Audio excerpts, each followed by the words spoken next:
எட்டு நாகம் தரை கையாய் எடுத்தே ஆட்டுவோம். இந்திரனார் உலகத்தை எங்கே காட்டுவோம். கட்டுக்கடங்காத பாம்பை கட்டிவிடுவோம். கடுவிடம் தனை கக்கி ஆடு பாம்பே. 8 பெரிய நாகங்களாக இருந்தாலும் அவற்றை கையில் எடுத்து ஆட செய்வோம். இங்கிருந்தே இந்திரனின் உலகத்தை பார்க்க செய்வோம். கட்டுக்கு அடங்காத பாம்பு கடிக்காதபடி மந்திரத்தால் அதை வசப்படுத்துவோம். எனவே கொடிய விஷத்தை கக்கி பாம்பே நீ ஆடுவாயாக. ஆதிசேடனாயினும் எம் மங்கையினாலே ஆட்டி விடுவோம் எங்கள் ஆக்கினைக்குள்ளே. நீதியோடு மடங்கியே நின்றிடச் செய்வோம். நின்ற நிலை தவறாமல் ஆடு பாம்பே.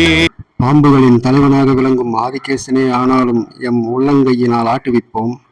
அதிகாரத்திற்கு ஆட்பட்டு நீதிக்கு அடங்கி நிற்க செய்வோம். எனவே நின்ற நிலை மாறாமல் பாம்பே நீ ஆடுவாயாக. சிவாய ஹராய ஓம் நம சிவாய ஹராய ஓம் சிவாய ஹராய ஓம் நம சிவாய